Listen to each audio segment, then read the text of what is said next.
how in the world do you deal with late workers, movers and drivers that show up late repeatedly? How do you get rid of that? Well, one, you got to have a policy, and you have to stick to the standards of that policy as a culture. So, you got to look at what is late. You got to set definitions in your policies. So, there's being late, and then there's being noticeably late, right? Noticeably tardy. And so maybe that's after 15 minutes. It's a noticeably tardy absence, right?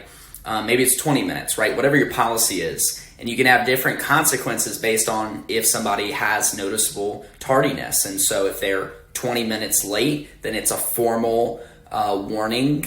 And then if they have a second offense, then it's a write-up, and a third offense is termination, right? But then the hard part is sticking to your guns and sticking to that. You'll probably have to make some examples, right? And so taking tardiness and absences super seriously is going to alleviate so much stress. So you got to have your policy, and you got to stick to your guns on the standards.